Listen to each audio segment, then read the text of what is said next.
June 6, 1944. Thousands of men rushed toward a beach that looked peaceful from the sky, but beneath those gray waves waited hell itself.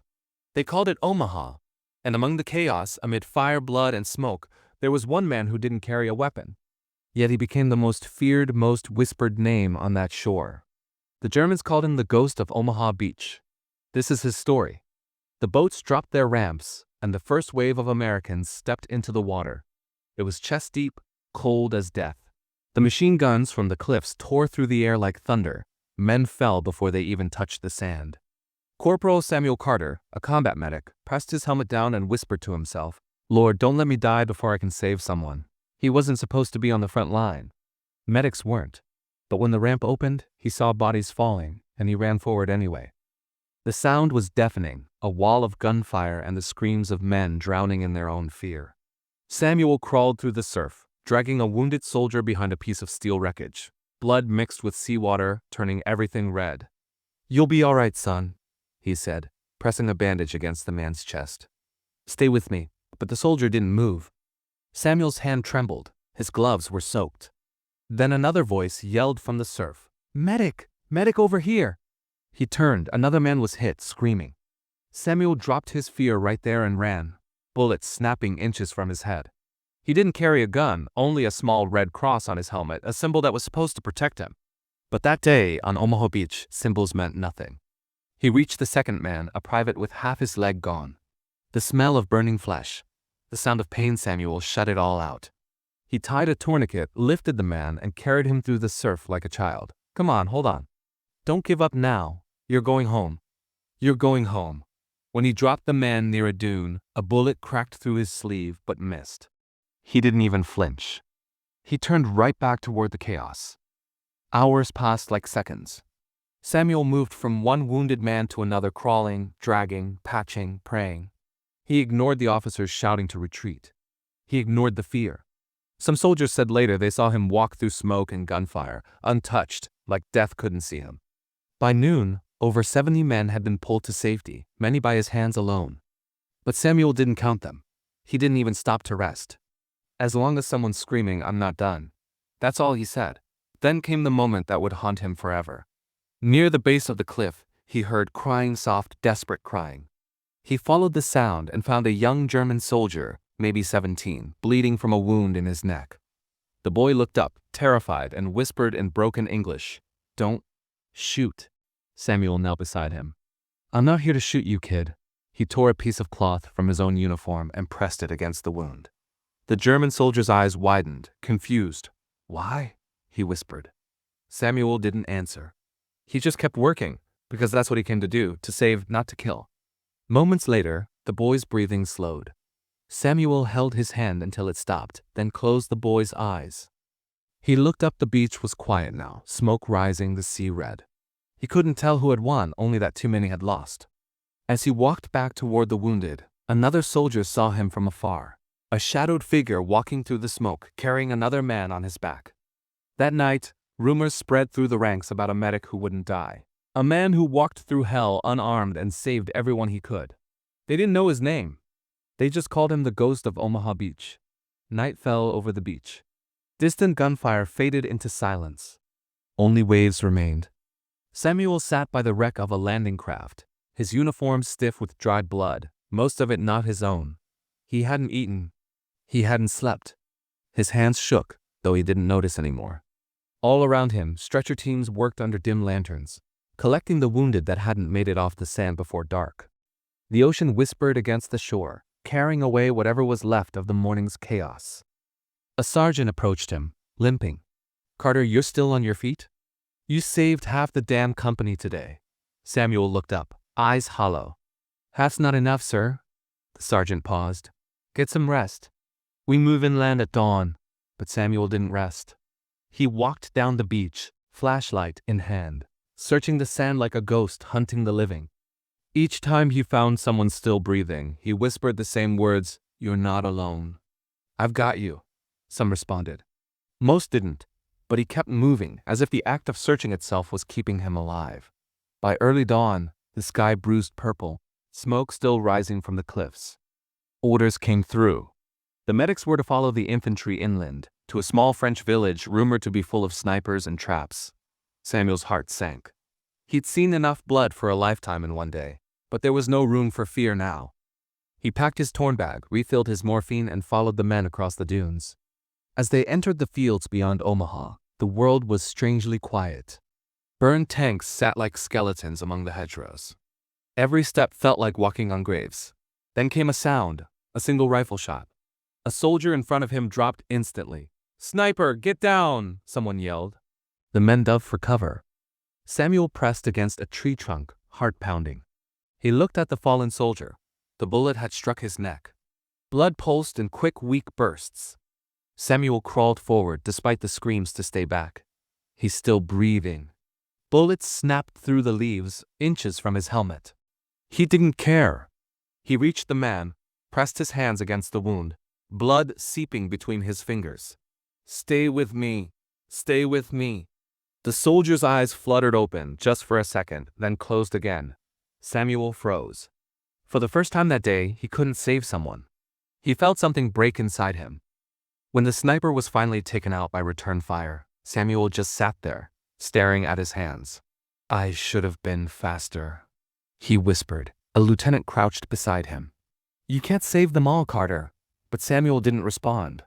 He just picked up his bag and walked on. Later that evening, they reached the village of Virville-sur-Mer. A half-destroyed church had been turned into a field station. Inside, the wounded lay shoulder to shoulder on the cold floor. The air was thick with the smell of antiseptic, blood, and burning candles. Samuel moved from man to man, his voice steady though his soul trembled. Each bandage, each injection, another small war fought silently. One soldier grabbed his wrist, delirious from pain. "Why do you keep doing this? We're all dead anyway." Samuel looked at him, eyes steady. "Because maybe you're not." He pressed morphine into the man's arm and moved on. That night, rain poured through holes in the church roof. Thunder echoed like artillery. Samuel sat near the altar, staring at the flicker of a candle. From somewhere behind him, a quiet voice said, "They say you don't carry a weapon." He turned. A young private, barely 18, was standing there. "Sir, they call you the Ghost. The Germans talk about you on their radios." Samuel smiled weakly. "A ghost, huh? I guess that's what you become when you stop fearing death." The private hesitated. "Aren't you afraid?" Samuel looked at his hands again, trembling, cracked, still stained red. "Every second." "But I'm more afraid of doing nothing." The boy nodded slowly. "Then I'll follow you tomorrow, sir." "Wherever you go." Samuel didn't answer. He just looked up at the cross above the altar, a beam of lightning illuminating it for a brief second, and whispered to himself, "Tomorrow. If I make it that far." The next morning would bring his hardest choice yet, the moment that would make him a legend, and earn him a name whispered not just among soldiers, but among the dead of Omaha Beach themselves. Soft morning light spread across the ruined French village. A bell from the broken church tolled once, faint and hollow. Samuel woke before dawn. His body ached, but his mind was already awake, restless. The rain had stopped. The fields outside were silent, with only the distant rumble of tanks echoing somewhere beyond the hills. He stepped outside, boots sinking into the wet soil. The air smelled of smoke and mud. For a moment, he almost forgot there was a war. The young private from last night came running up behind him. "Sir, command says we're pushing forward. There's a farmhouse ahead full of wounded trapped inside. The Germans are still shelling the road." Samuel nodded slowly.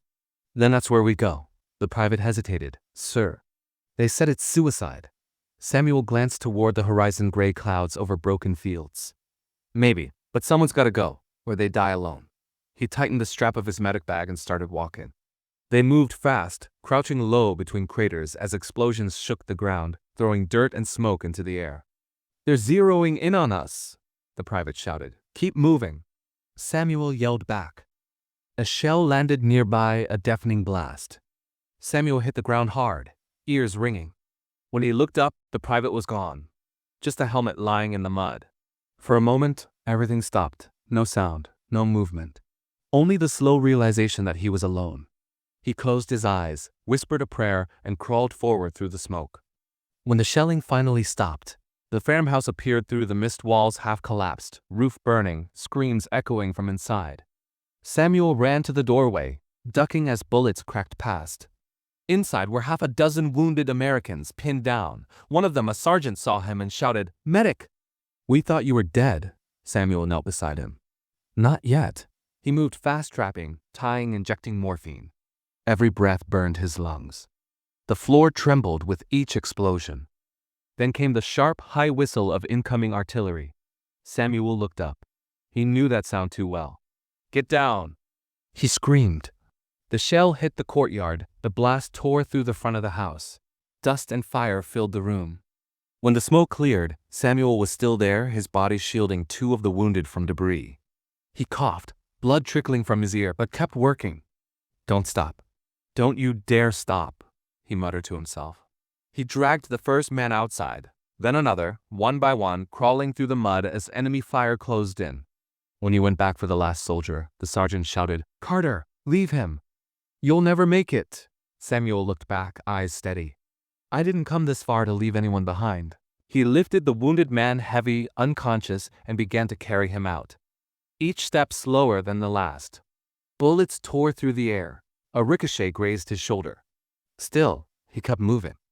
The men watching from the trench later swore it looked like he was walking through smoke and fire, untouched, like death itself refused to take him. When he finally reached the trench, he laid the last man down gently, collapsed beside him, and exhaled, for what felt like the first time in days. The sergeant knelt next to him. "You're out of your mind, Carter. You saved all of them." Samuel smiled faintly. "No, just enough." He leaned back against the dirt wall, eyes half closed. For the first time, he looked at his own wounds, deep cuts, blood seeping slowly. But he didn't seem afraid.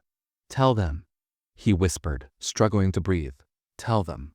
The medic made it through. The sergeant frowned.